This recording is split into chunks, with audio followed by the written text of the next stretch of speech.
Olá, bem-vindo ao podcast Ateísmo em Debates. Este podcast tem como objetivo apresentar tópicos que geralmente não têm uma resposta fechada, seja porque não existe uma resposta fechada mesmo, então o debate seria o melhor formato, seja porque muitas vezes o consciente coletivo acaba vendo como um debate, né? Então, questões, por exemplo, como se o cristianismo seria um bem comum, né? Ou se seria melhor o mundo cristão, o mundo ateu, são tópicos que a gente pode se basear em evidências, mas não tem uma resposta que esteja definitiva, né? Então, ateísmo em debates tem como esse objetivo. O objetivo também é trazer debates clássicos, né? Como grandes figuras que se debateram, como Dawkins, Richard Dawkins, Christopher Hitchens e muito mais. Eu também gostaria de produzir, talvez no futuro, alguns debates com pessoas ateístas ou até cristãos. Isso é um desafio enorme, porque encontrar pessoas que queiram participar do debate não tem sido fácil. Mas se você quiser indicar alguém, quiser participar de algum debate público, eu acho que o ateísmo ele tem um potencial muito forte, especialmente para gerar debates públicos, né, sobre assuntos importantes, como a presença cristã, no caso do Brasil, ou no mundo inteiro, né, a secularização. Então, eu acho que o ateísmo em debates é uma forma de criar consciência coletiva em vez de impor, né? Ou seja, é uma forma de fazer divulgação científica, pensamento crítico, mas sem necessariamente impor uma verdade absoluta. Por isso que os episódios que vocês vão ver, eles são geralmente apresentando dois lados, né? E para quem é ateu, um dos lados pode parecer de forma ridícula ou de forma até impossível, né? Mas essa sensação é importante que a gente tenha essa sensação de ouvir os dois lados, né? Seja aquele que defende a fé, a religião, seja aquele que defende a razão.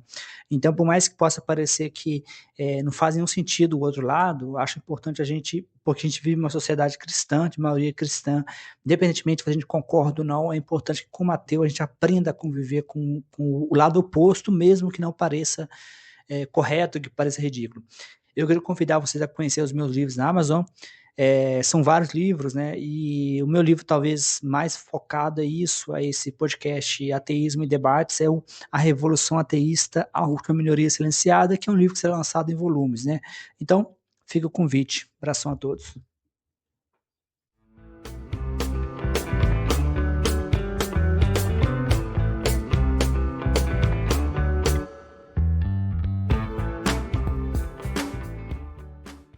Olá e bem-vindos.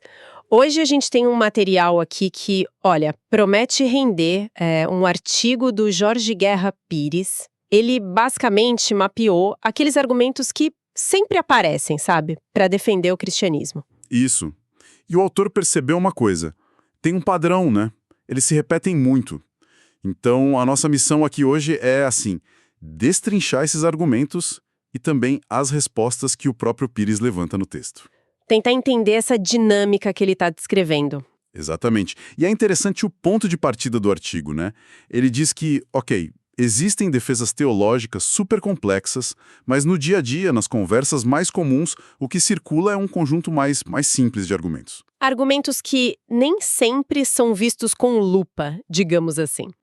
Para tentar clarear um pouco as perspectivas que a fonte traz para a gente. Combinado? Vamos começar então pelo primeiro argumento que a fonte destaca. É um clássico. A imagem de Jesus como um exemplo máximo de sabedoria, de paz. Essa figura perfeita, né? Super comum, né? Muito. Só que o artigo, e ele se apoia bastante no filósofo Bertrand Russell para isso, ele coloca um pé atrás aí. Ele menciona as passagens sobre inferno, ameaças e um episódio bem específico que o Russell comenta, o da figueira. Lembra dessa? Lembro. A história da figueira. Russell usa isso, e Pires cita, para questionar um pouco essa imagem de sabedoria e temperança total de Jesus. O relato bíblico, como está na fonte, é que Jesus amaldiçoou a figueira porque ela não tinha frutos. Mesmo não sendo a época de dar fruto, né? Exato, e Russell achou isso, no mínimo, estranho. Ele até sugere, segundo a fonte, que se a gente for comparar talvez outras figuras históricas, tipo Buda ou Sócrates, pudessem ser vistas como superiores nesse quesito de calma, de lógica. Uhum. Mas o ponto central que a fonte levanta aqui é duplo, na verdade. Primeiro, será que a descrição que a gente tem de Jesus nos evangelhos bate totalmente com essa imagem 100% pacífica? E segundo, que é talvez mais importante, mesmo que batesse, isso provaria que ele era divino? Porque outros mestres tiveram ensinamentos profundos sem dizer que eram Deus, né? Exatamente, outros líderes espirituais ensinaram coisas incríveis, mas não fizeram essa alegação de divindade. Então, sabedoria e paz, por si sós, não seriam prova disso, segundo a lógica apresentada. Em si, mas o que acontece depois, quando alguém levanta essas críticas, aí ele descreve quase que um roteiro de reações. Isso. A fonte cataloga uma série de táticas que o Pires diz observar sempre. Primeiro, o que ele chama de desvio, mudar de assunto, sabe? Tipo, mas não foi Jesus que inventou o inferno? Tirar o foco da crítica original. Exato. Depois, o apelo ao relativismo. Bom, essa é a sua opinião, né? Eu tenho a minha. Tem também o desligamento, o clássico vamos concordar em discordar, que basicamente encerra a conversa ali, sem resolver nada. Pois é. Outra tática, a desinformação. Dizer que o crítico entendeu tudo errado ou que, para entender isso aqui precisa de anos de estudo teológico, senão nem adianta tentar. Uma barreira, né? Sim. E por fim, a acusação direta, algo tipo, pensei que você estivesse falando sério, que a fonte interpreta como um jeito de invalidar quem critica e fugir da questão, no fundo. Essa última de não estar falando sério, a fonte pega pesado na interpretação, né? Chega a falar em gaslighting. Pois é, a leitura do Pires é que essa acusação funciona como uma inversão de culpa. Você culpa o crítico pela conversa ter ficado difícil, e aí não precisa responder o ponto que ele levantou. Para a fonte, então, essas reações todas não são vistas como, digamos, um diálogo honesto para buscar a verdade. São mais como mecanismos de defesa da própria crença. Uma proteção. Isso seria, na visão que o artigo apresenta, uma dificuldade quase que inerente em seguir um raciocínio lógico quando ele começa a ameaçar uma convicção muito fundamental. A fonte sugere que, ao fechar a conversa desse jeito, a pessoa está meio que admitindo implicitamente que não tem uma resposta ali naquele momento. Entendi. E isso meio que já engata num outro grupo de argumentos que o Pires discute que parecem ligados, né? São aqueles que tentam lidar com partes mais complicadas da história ou da doutrina cristã. Tipo, violência feita em nome da fé ou passagens bíblicas meio difíceis. A ideia central é sempre, mas isso não é o verdadeiro cristianismo. Exatamente. Tem algumas variações aí. A primeira é essa. Os cristãos que fizeram coisas questionáveis no passado, ou até hoje, simplesmente interpretaram mal a mensagem original de Jesus. Entenderão errado. Outro autor, o Sam Harris. Harris argumenta, segundo Pires, que muitos desses personagens históricos, tipo gente da Inquisição, conheciam a Bíblia muito bem, talvez até melhor que muitos fiéis de hoje. O argumento é que eles sabiam o que estavam fazendo biblicamente falando. A ideia é essa, que a moderação que a gente vê mais hoje em dia nessa perspectiva não teria vindo de uma redescoberta interna da verdadeira mensagem pacífica. Seria mais um resultado da pressão de fora, do secularismo, dos avanços morais da sociedade, que meio que forçaram a religião a se adaptar. Então a fonte está sugerindo que foi a sociedade que empurrou o cristianismo para ser mais moderno em temas como, escravidão, direitos das mulheres, e não o contrário? Essa é a tese que o Pires apresenta citando Harris. Ele usa essas mudanças de postura como exemplos de onde a ética secular teria ditado o ritmo para a interpretação religiosa que prevalece hoje. Interessante. E aí, ligado a isso, vem o outro argumento que você mencionou. A ideia de que aqueles que fizeram as atrocidades não eram verdadeiros cristãos. Que a fonte também bate de frente, né? Porque como é que se define quem é verdadeiro cristão? Exatamente. Esse é o ponto do Pires. Os critérios para essa definição são quase sempre subjetivos, variam demais. Quem decide? Baseado em quê? Fica no ar. Fica. E ele ainda ressalta, muitas dessas figuras históricas que cometeram violência religiosa não só se achavam supercristãos, como usavam a Bíblia e a doutrina para justificar o que faziam. Líderes da Inquisição, por exemplo. Eles tinham base teológica para o que faziam na visão deles. Na visão deles, sim. Então, descartar essa galera como falsos cristãos, segundo a fonte, é um jeito conveniente de limpar a barra da religião, mas talvez não seja intelectualmente honesto. Evita confrontar as partes problemáticas da história e da própria teologia. Tem até uma outra variação que o Pires menciona mais pro final, né? Aquela de foram ações de cristãos, não do cristianismo. Isso. Que ele acha uma distinção meio difícil de sustentar quando as ações foram claramente motivadas pela doutrina. Entendi. Parece que esses argumentos formam tipo uma linha de defesa em camadas, né? Se a interpretação foi errada, não vale. Se o cara não era verdadeiro, não vale. Se foi só a pessoa e não a instituição, também não vale. Tudo para dizer que a essência da fé continua pura. É uma forma de vida, mas o Pires também trata daquela defesa que diz: ok, o passado teve problemas, mas o cristianismo hoje é pacífico. Como ele lida com isso? Sim, esse é outro argumento que aparece muito. A resposta da fonte é, com nuances. Ela reconhece que sim, o cristianismo mainstream hoje é, na maior parte, pacífico se comparado com outras épocas. Isso é fato. É. Contudo, Pires cita um alerta do Paul Edwards, que escreveu o prefácio para o livro do Russell. Achar que perseguição religiosa é coisa 100% do passado seria uma ilusão perigosa. Por quê? A argumentação, como está na fonte, é que ainda existem correntes dentro do cristianismo que, se tivessem poder para isso, talvez fossem sim persecutórias. E também que influência religiosa na política, em questões sociais, continua tendo consequências bem reais. Então a paz relativa de hoje não apagaria o peso da história nem seria uma garantia para o futuro. Ok. Mudando um pouco de assunto, mas ainda nos argumentos comuns... E aquele das boas obras? Olha quanta coisa boa os cristãos fazem. Usar a caridade, os hospitais, as escolas como prova da bondade ou da validade da fé. O que a fonte diz sobre isso? Esse é um argumento forte, né? Pires traz algumas contrapartidas importantes aqui. Primeiro, a mais direta. Fazer o bem não é exclusividade cristã. Gente de todas as crenças e até sem crença nenhuma faz coisas admiráveis. A moralidade não seria um monopólio religioso. Exato. Esse é o ponto. Então a bondade não estaria necessariamente amarrada à religião. Segundo, ele sugere que a gente precisaria fazer um balanço líquido, tipo, quando você avalia um remédio, não olha só o benefício, olha o efeito colateral também, né? Faz sentido. Da mesma forma, para avaliar o impacto do cristianismo, teria que pesar o bem e o mal ao longo da história. Não dá para só destacar o lado positivo e ignorar o resto. Tem que fechar a conta, digamos assim. E tem uma crítica mais ácida, talvez, que a fonte faz aí, envolvendo pobreza. Tem sim. É uma observação mais provocadora. Pires usa uma referência a um filme, Ágora, para pensar sobre a relação do cristianismo com o poder e com os pobres ao longo da história.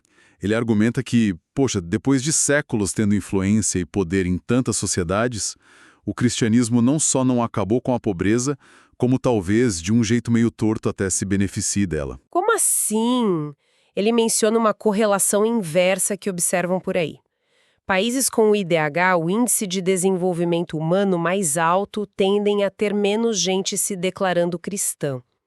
A fonte joga isso como uma pulga atrás da orelha, sabe? Sugerindo que talvez a religião não tenha atacado as causas estruturais da pobreza. É uma alegação forte e a fonte não entra em detalhes da metodologia dessa correlação ali no trecho, mas apresenta como um contraponto para a ideia de que as boas obras por si só validam a fé. Entendi. É um ponto polêmico. Outra linha de argumento que o Pires identifica é mais pessoal, né? Focada em quem critica.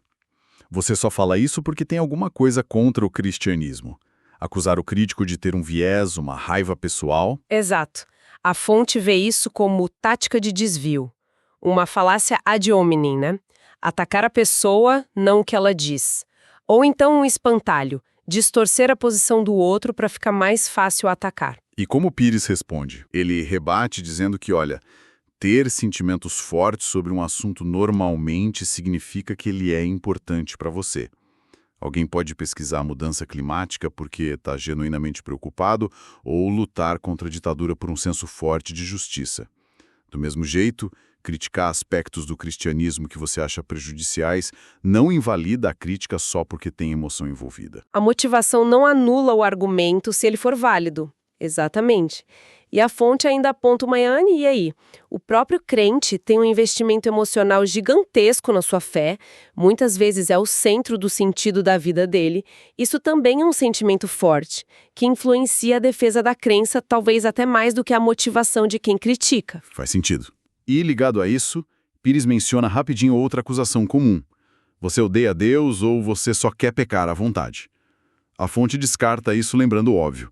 Ateu geralmente não acredita em Deus, então não tem como odiar.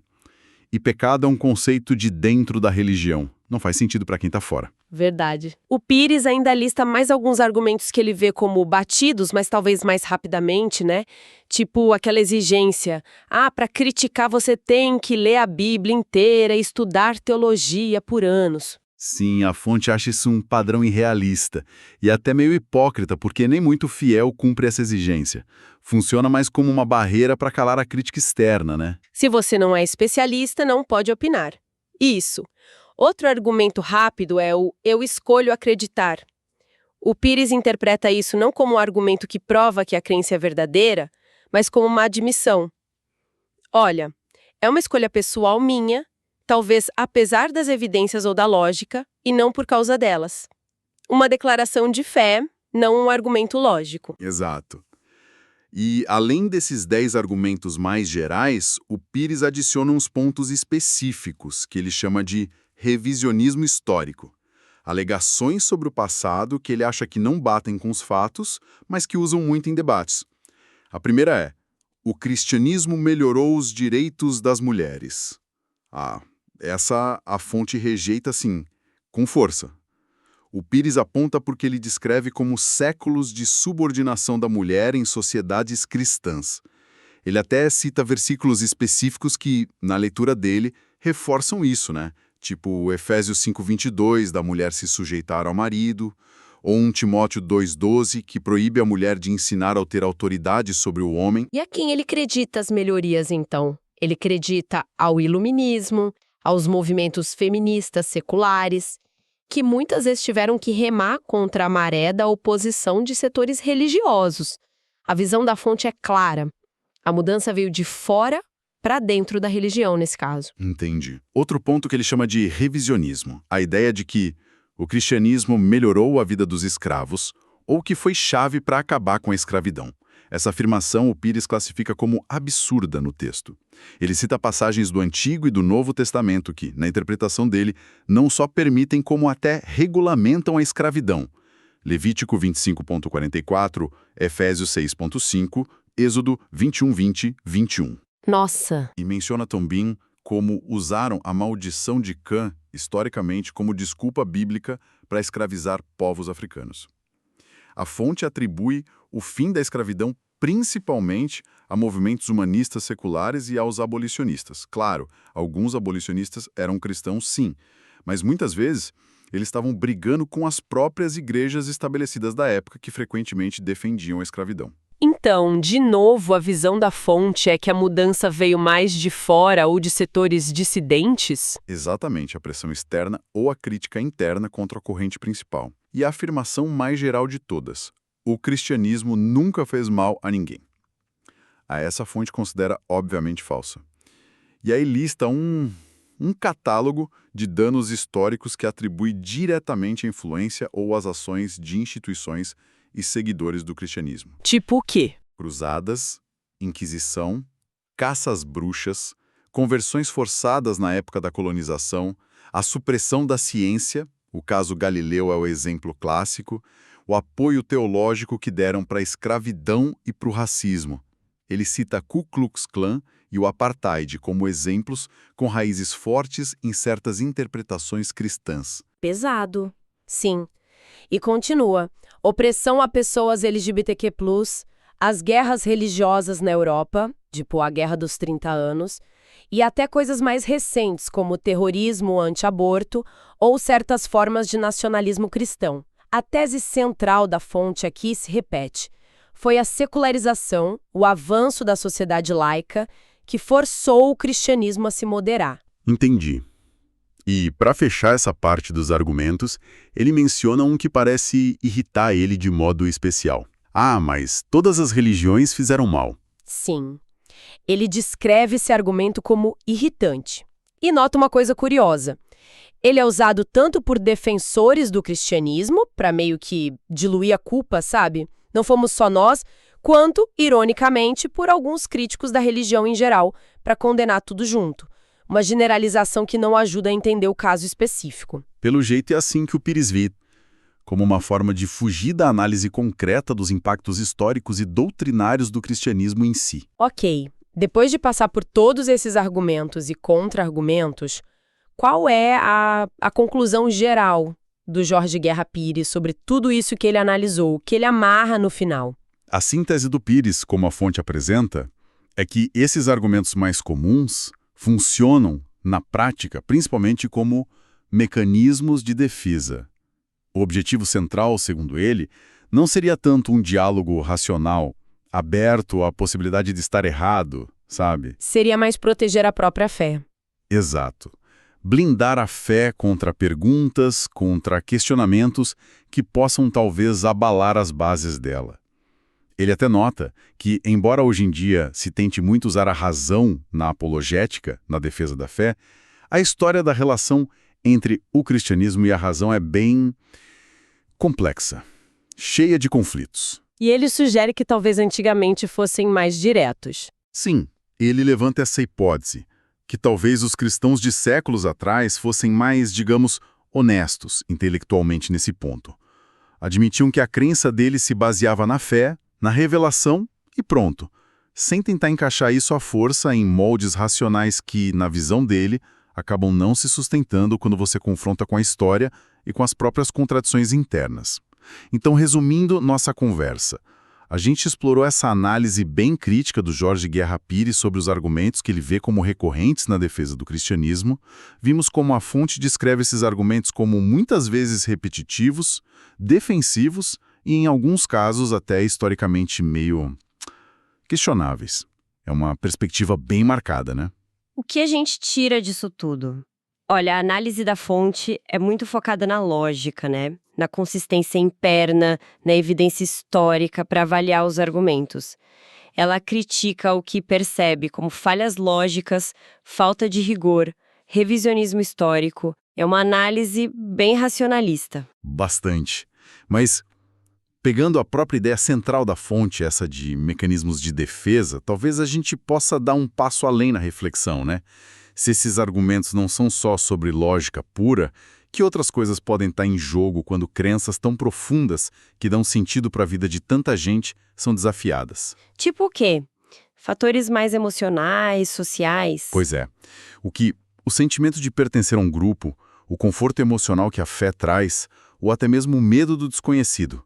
O que tudo isso tem a ver com o jeito como a gente defende nossas convicções mais básicas. A análise que a gente viu hoje foca muito no aspecto lógico e histórico, mas talvez essas outras dimensões também sejam super importantes para entender o quadro completo. Fica aí a provocação, para a gente pensar, né? Além do que a fonte trouxe hoje. Uma ótima reflexão para fechar. Até a próxima